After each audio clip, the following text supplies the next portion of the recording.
Good evening. Thank you. Thank you. All those lovely people out there. Yes, we're on tonight and we're going to be discussing some really crunchy things to do with Keir Starmer. No, we're not talking about those three guys that attacked his house. Allegedly. Allegedly. But anyway, okay. Let's bring the man on. Mark. That's a dog with a hair and lip. Mark, I haven't even got a drink. I'm teetotal today. I can't afford to drink from our own pub. Oh, well. Oh, so you must be on benefits then. Oh, yeah, I get it. It's orange juice, mate. I'm healthy. Orange juice, okay. Well, okay. There's a lot happening at the moment. Do you know that Israel are attacking Iran again? Have you ever stopped, did they? No. Ceasefire? Wow, where's the ceasefire now, crew? Where are they? They're attacking them. Khomeini was giving a statement out. He's 86 years old, that guy. And they didn't tell him about the ceasefire until he'd actually done the ceasefire. And now they're still being attacked because Mossad are out there with drones. I mean, what the hell? Yeah, literally Mossad are on the ground in Iran, so there's going to be no ceasefire. And Trump knows this. I don't know what he's playing at. I think I do, but... It's regime change. That's what's going to happen. It's regime change. There's no two ways about it. If you kill all the top generals and everyone from the army and then all was left as the top man, I'd pretty much say that was like what the majority of the regime, wouldn't you? Seeing he's in a bunker and no one can communicate with him, then once they find him, he's dead, isn't he? Another 2 have been taken out today. Or as Mayor likes to say, they were eliminated. You know, they weren't killed, they were eliminated. It's a bit like, taking some spray to a wasp and you eliminate the wasp. Well, I mean, it's just, I don't know. I think Israel have started something and they want to finish it. Of course they do. And it is going to happen. I mean, whether you agree with it or not, I don't think they're going to stop. Yeah. But I think they're in too deep, aren't they? They're Iran are the ones who've caused all their problems for many years. So I can see why they want rid of them, to be honest. Well, but it's not going to fix things because it always just leaves something comes out the ashes even worse than before, Strange the timing of the NATO meeting as well, because it's all happening now. Starmer is over there. Did you hear him? We're going to be up to 5% in 2030 something. Well, really, mate? Oh, whoa, tax hikes coming. Well, yeah, well, that's... He says that, but they won't be in government, will they, when that's... No, they won't be there. But remember, right, we did predict, we said that when Trump says he's not paying for it anymore, they're going to have to come up with the goods and start paying for it. He's got his way. As if he's guaranteeing something he knows he's not going to be able to deliver because they'll be out on the day. It's like me saying, well, when I'm Prime Minister in 29, I'll make beer free for everyone. Do you know what I mean? Well, I was tickled. I was tickled by Douglas Murray today, okay, and a few reminders just to... Oh, yeah. Tickled by Douglas. Yeah, Did you see him? Where did he tickle you, mate? Where did he tickle you? I was tickled by the conversation between him and Piers Morgan. Right. Sorry. Okay. And just while we're at it, okay, you remember these two? They didn't tickle you, did they? No, they don't they tickled they just some punch, don't they? Yeah, tickled some police officers at Manchester Airport. I look at them, look how neat they all look. Now. Yeah. I was going to say something about polishing a turd for a minute, but anyway. Well, you see the thing, they're up in court on Tuesday.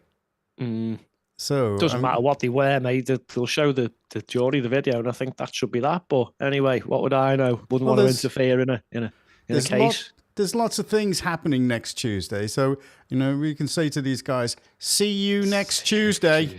Yeah, it might be see you in a few years, but and do you remember this?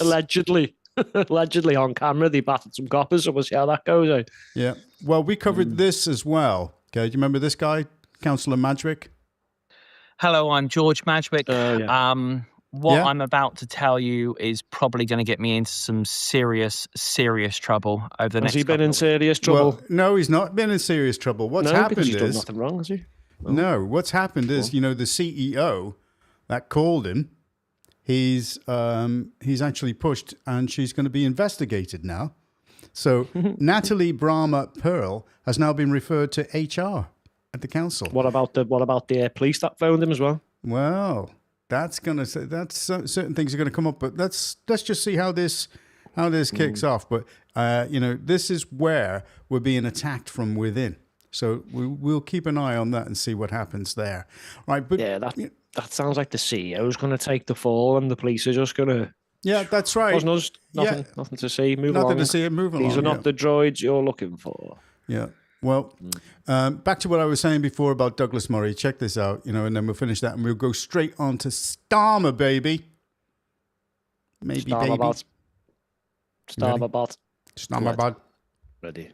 Do you not feel that something has to give here, that this has to get resolved somehow, and that the only way to do that is, as with all these situations, you have to eventually compromise in some way? And the problem for Netanyahu is that people think he is completely incapable of offering Hamas any compromise, and therefore there is no deal. So the families of the hostages still there, and hundreds of thousands of protesters in Israel on the street to Tel Aviv right now, they are of the firm belief that it's his own intractable position on this, which is not going to allow any kind of ceasefire to be achievable.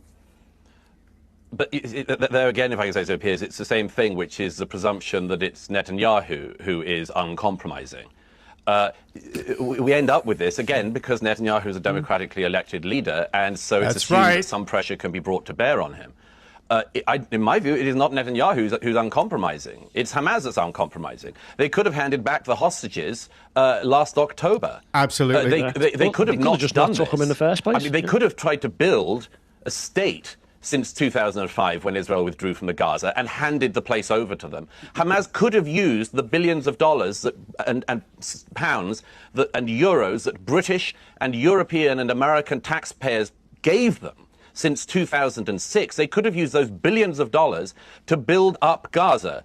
They could have made a booming, in the good sense of the term, Mediterranean paradise. They could have created wealth for their people. But you know what they did? They built down instead of upwards. They built a tunnel network bigger than the London Underground for all of those years, and they squirreled away the money, just like Yasser Arafat did before them, and they made themselves rich. Why was Ismail Haniyeh worth billions of dollars? Why does Khalid Mashal, why is he worth billions of dollars? Why are their children like princelings who live in apartment complexes in Doha? Because they took the money of Americans and Brits and Europeans, and they took it for themselves and kept the people of Gaza in immiseration and poverty.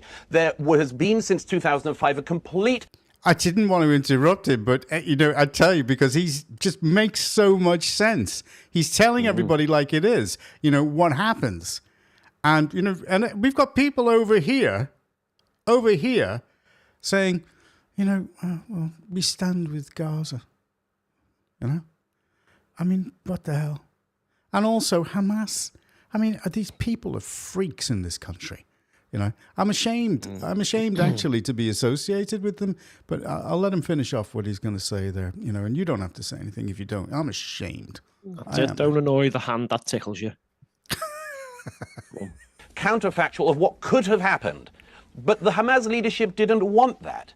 They have said themselves they want to use Palestinian children and their lives in order to pressurize the world. These are fanatics. They want the death of their own citizens, in order to get world opinion turned against Israel. Again, how do you negotiate with that? The assumption always is in the West today, because we're so sort of fat and lazy in our expectation that peace is the norm.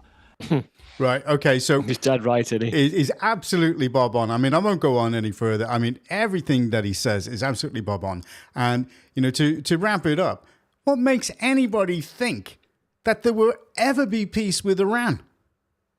Don't know. In an ideal world, it sounds lovely, doesn't it? No wars and peace. But this isn't an ideal world, and we know it's out of our hands. Well, there's nothing we can do. These Muppets have been screaming on the streets for how long now? He's dying out. No one's listening to you. Well, it's, with our own people backing them, it beggars belief. I mean, it's history going to repeat itself. I mean, when everybody talked about the Crusades, they made out like we invaded the Middle East. What it was basically we were actually kind of did. No. Wait a minute. We were fighting did. back against the invasions that they were making and the incursions and the different areas that they took over, because they took over most of Europe. You know, I'm sorry, I'm going to have to disagree The with you on that. Crusades, we kind of went to the Middle East. No, we had to go back because it was a fight back.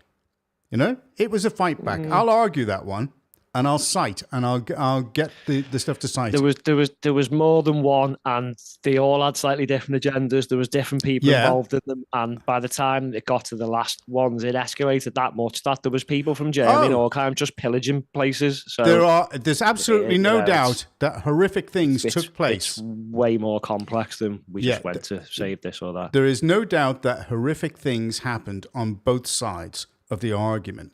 But they've been actually pillaging for 800 years. And as far as, 400 years.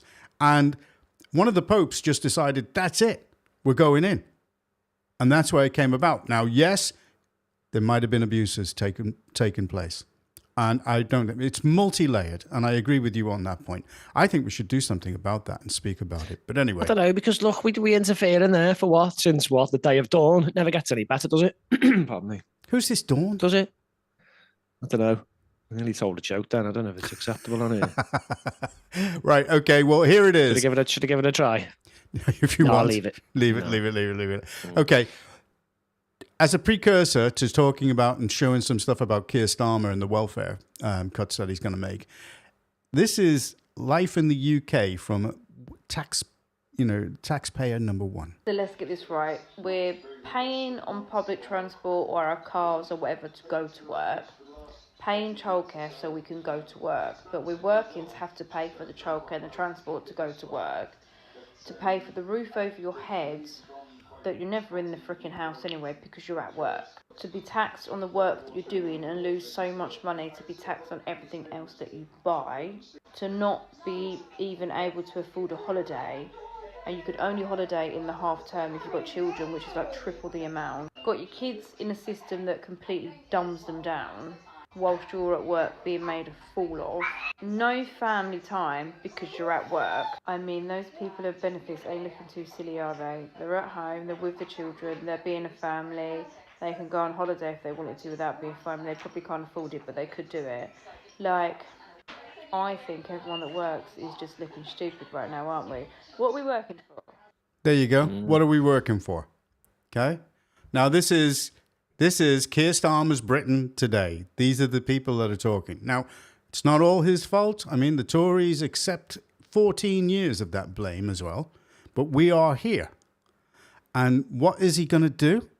Keir Starmer is actually going to cut the welfare of a lot of people. And 100 of his MPs, I thought it was 150. It could be that amount. But 100 of his MPs have said, you're not on. Because some of those MPs have got very, very tiny majorities. And they're in deprived areas. So they're on a knife edge, and they know that if he carries on doing what he's going to do, that they've got no chance. They're just going to have to stand down. And here's a woman, again, who gives another perspective on what Keir is spending. Check this out.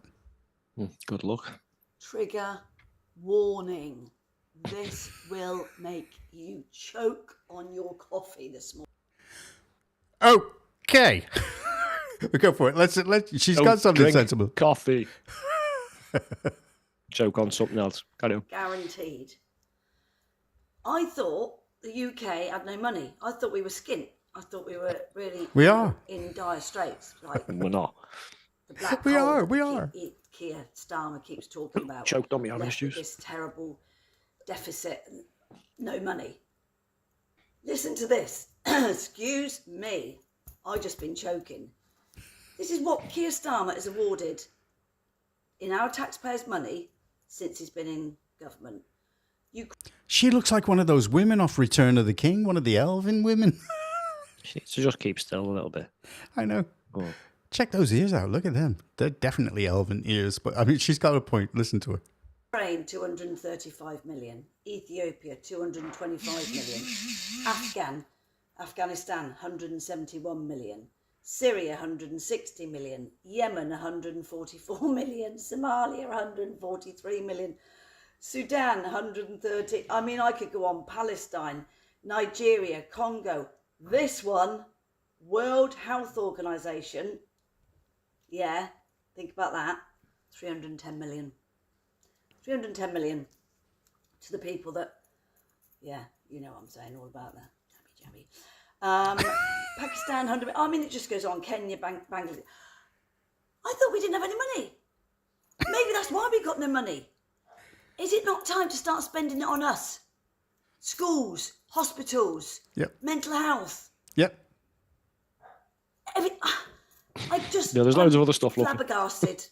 Literally cannot believe the amount of money. Jimmy just found this out. To other countries. What gone on for years, about us? Now, I have It's like to say, 14 Mark, to 20, it's like 14 to 20 billion last time. I was I know, checking through it all. I That know, was years ago. I know. Way more now. Well, actually, since they've come into government, they've spent something like 265 billion. That's what they've spent.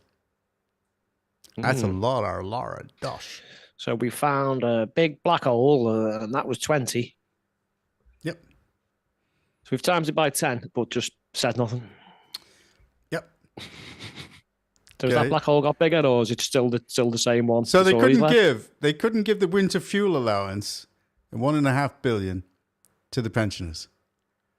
Okay, but they can give all that money that she's just said to all these different countries, which we could use. Now, Starmer is saying that he is going to fund that up on military spend by cutting out foreign aid. Now, what about that? Cutting out foreign aid. Yeah, but knowing these dipshits, John, they'll probably cut the bits that probably actually people might benefit from. Like, if there's a famine or a flood or something, and they'll probably cut those bits and keep all the woke crap. Yeah. They're like turning everyone trans in South America or Pakistan or something, and you're just like, it's no just chance, you're wasting your money. What? The list That's is all just gone to the so Taliban, hasn't it? Yeah. You know. It's absolute madness. Well, here it is. Okay. Starmer is facing yet another headache as he faces a mega rebellion of over 100 of his own Labour MPs over welfare and benefits cuts. But the PM has insisted that hard, honest choices are needed to fix the welfare system. Well, the Prime Minister is currently in the Netherlands for a NATO summit at The Hague, and he spoke to GB News' political correspondent Catherine Fawcett earlier today about this and defence spending commitments. Check this out. Prime Minister, hugely concerning times. You've announced a massive increase in defence and security spending to 5%. Increase. Because, let's face it, of Donald Trump. Will you level with GB News viewers on the tough choices you're going to have to make? Because how on earth are you going to pay for it? You're going to have to put up taxes, Currently loading surely, response. or make quite deep cuts. Play response. Consulting Sorry, CPU. King Pizza Wheel of Doom. Having problems. Look at him. Compute. Oh, You can see, I'd say cogs in his head, but it's probably microchips. If that.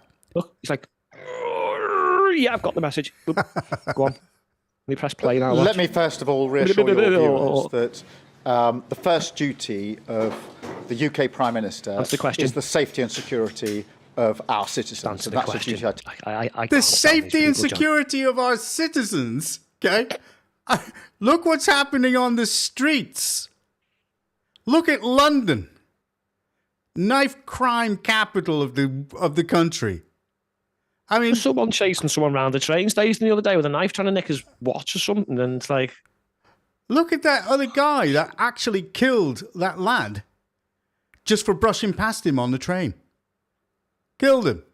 Didn't hear that one, really. Oh. Brushed past him on a train. And he's one of these people that are culturally enriching this country. I can imagine.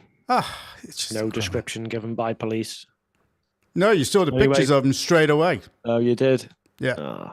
But they still wouldn't have given a description, though, would they? Even we're looking for a man. Okay, that helps. That narrows it down to, I don't know, roughly about, 30 million people? Was he young or old? Was he, or wasn't he? Well, We'll go on to that. Extremely seriously. We've already increased our defence spend to 2.5% in 2027, and I've been absolutely clear where the money for that comes from. We've cut the overseas development aid budget. And we will now make commitments, our NATO commitments, to 5%. That includes a resilience element that we're already spending, but it is important that we make that commitment for the long-term security of our country. We had a commitment, to reassure your viewers, in our manifesto that we wouldn't raise taxes on working people, and we intend to keep to that commitment. Bullshit. Bullshit. Basically, the Trumpsters come in, hasn't he, and gone, you better get it up to 3. And they've gone, all right, yeah. And then next minute, he's like, you better get it up to 5. And they're like, we can't afford that. And he's like, ooh, imagine if Iran fired hundreds of ballistic missiles at you. Yeah. Not that they'd probably reach, but what if someone else a little bit closer did? How are you defending that? And he's like, oh, no, we need air defense systems. And then they're like, yeah, but what if you're going to attack someone? Oh, we need F-35s. We've got nothing. We couldn't do none of this. Yeah.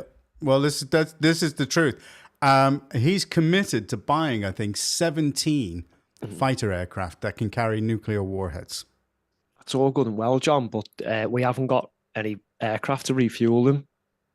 Well, no, because because the F-35, the ones they're buying are different from the ones we've got originally, and they can only be refueled by other refueling tankers, not our own. So that we have to wait for the Americans every time we want to go and do something. Yeah, absolutely. Brilliant. Nice one, Keir, you absolute dipshit. But go on. Well, he's doing it to get well in with the Don, isn't he? Oh, but he doesn't have a clue what he's doing. I don't think so. Okay. And also on welfare, you've got over 100 Labour MPs now demanding you change course over the cuts to the welfare budget. They're concerned that the government doesn't look like it cares about the most vulnerable people. Are you going to change course? What's your message to them? The principles I brought to this are that those that need protection must have protection and support. Those that can work should work and should be helped into work. But we must have a welfare system fit for the future. And the current model doesn't work. It desperately needs reform. It leaves people trapped and not able to get into The more he keeps asking for reform, the more he's probably going to get them. And that's what we will do. Right, okay. Look at Martin Dorby's face. Right. I know, his face is like how I feel. Jesus. I mean... Answer the question, will you? 5 Even when he answers, he lies. billion of cuts. Now, 5 billion is a drop in the ocean. Sorry. I know. It's a good place to stop with when you're looking at him. Yeah, I know. Go get him. You've seen him. You've seen Keir boxing, haven't you? Yeah, I think an 8-year-old girl with her hands tied behind the back would beat him in a fight, mate. Yeah, I would go with that. But 5 billion. Well, if 5 billion is a drop in the ocean, okay, it really is, right? Why don't they start taxing? Okay, all those illegal migrants that are coming over and getting employed for cash by Deliveroo, Uber, and the others. Mate, that is a massive cut to welfare. That isn't it? 5 billion. 5 bill. Do we know how much he's cut off aid? No. I'll have to look that one up actually. But if it's anywhere near that, that's a huge chunk. That's like a third of it. Well, that we know of. Well, all those Labour MPs in their respective areas, some of them have got majorities of less than 18. They know that they're going to be finished if he goes through with it. So that's why they're all going to rebel. Yeah, because the constituents are literally messaging them saying that, you can't have this. You're going to be killing us. Well, we do work for you. So at least some of them are probably doing the right thing by their constituents. While they're giving 3 meals a day, wonderful hotels, they're actually getting HMOs sorted out for these people. They've got no intention of getting them out of the country. They're going to naturalize them and they're going to become citizens. I just don't understand. He's harming his own people in this country. And they're eradicating a certain culture, certain religions. Why can't people see this? I mean, he's only just being caught out now because his own people have decided that, no, we can't back that. And if the Conservatives don't back it, well, then in that case, then he could have a bit of a problem. So I don't know. Now, here's another take on it. Okay, and let's see what Talk Radio has to say about it. We must start really with this vote on Tuesday. Keir Starmer facing a rebellion at home, which is possibly going to be, in effect, a sort of vote of confidence in not only him, but in the government, isn't it? Well, he's absolutely boxed himself into a corner. Yeah. It looks like the Labour whips have massively overplayed it. I think, in a nutshell, the problem Starmer's got is if he, A, pulls this bill at the last minute, or B, loses it, or C, waters it down so much as to make it effectively meaningless, he's no longer really the Prime Minister. No. He's just some bloke who lives in Downing Street. Right. Because if you look at his majority on paper... That's what he is already. He's some bloke, but he's never there. I mean, he's out of Is the he now country. Holland or something? Yeah, Holland or in the Netherlands. This is his 26th overseas visit. Is he going to see Geert Wilders to learn how to grow some bollocks? No. Do you reckon? No, I don't think so. No, but it could be that he's actually going to take some lessons from this guy. Maybe he's in Amsterdam looking for a cheap Ukrainian model. Well, let's see if he's going to take some lessons from this guy. We'll carry on. Oh, hey, where's everything? I needed to carry on. There's a few good clubs in Amsterdam. You'll love them. Oh, we have a hiccup. Okay. You have to drink some water upside down. Yeah, it's all right. If Keir Starmer goes to Amsterdam, he'll feel right at home in some of them clubs, you know. We must start really with this vote on Tuesday. Keir Starmer. And I think the public have realised that. I think Parliament's realised that. I think a lot of Labour backbenchers have realised that. And that's why his authority is sort of, seeping, under the door. One of the reasons for this, there are numerous, Mike, is because it's a government utterly obsessed with human rights. Yeah. The Prime Minister like yours was a human rights lawyer. Lord Hermer, the Attorney General, now famously a sort of religious zealot, if I can, about human rights. And because of that, they take bizarre decisions like being prepared to pay £30 billion of British taxpayers' money to Mauritius to rent back a bunch of islands that belong to us in the first place. Right. The Che Gossians are actually challenging the decision legally. So they should. Well, they're doing it. And also pursuing Northern Ireland veterans through the courts, whilst at the same time being prepared to make it easier for Jerry Adams to sue the government and thus the British taxpayer.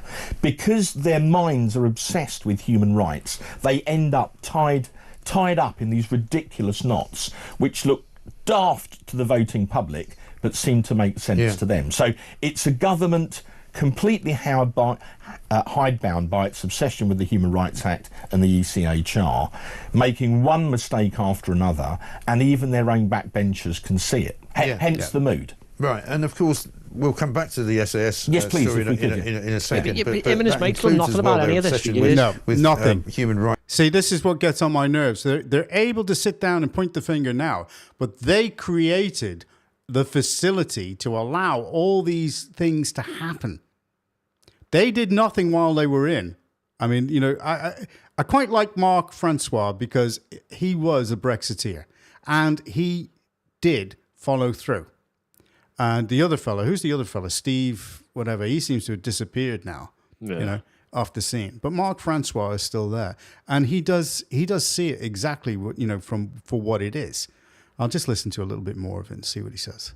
Of refugees, migrants, whether they're legal, illegal, they keep talking about deporting people. They haven't deported anyone since last year. They haven't deported anyone since many people decided to go back voluntarily. We learned this year this week from the Sun that people are getting off boats in this country, and within hours they're working as delivery drivers. That's exactly what we just said because before. it's that easy for them to do it. It's absolutely extraordinary. Well, of course, and the public see this on their television screens, and they get very angry. Now, before you say to me, why didn't you do something about it? Oh, yeah. Here we go. Why didn't you? Yeah, why didn't you? Right, let's hear what he's got to say. Yeah, why didn't you? Look, this country has been destroyed incrementally since after the Second World War. This isn't a Absolutely. new thing. This has been No. going on for years, and we've Absolutely. done various shows, and we're going to do another one. And I'll go back to the start, and I'll show you everything these people have done or not fixed.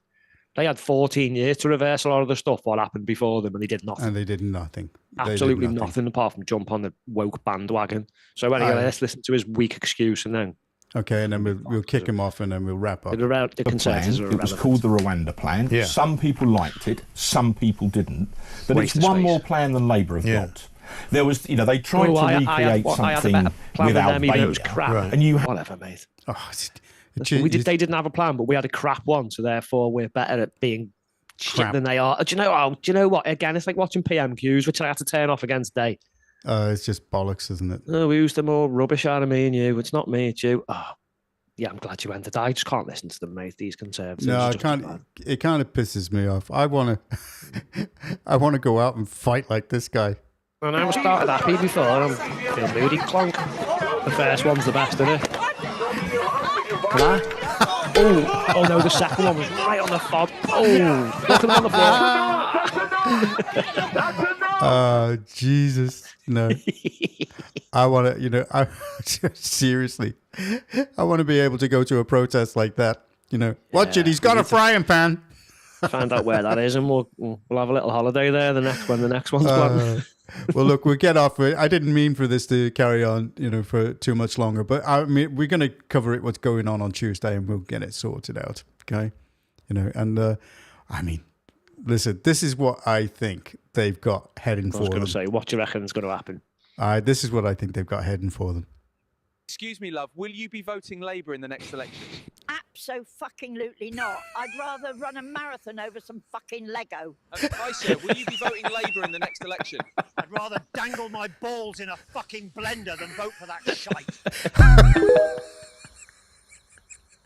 I can empathise with the Lego thing. Do you know what I mean?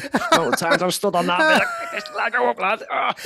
Oh God, that is just so funny. Well, okay, we've got to give our normal thing. What do we think of what he's trying to do? Is he going to make the U-turn or not? What do you think? What's your prediction?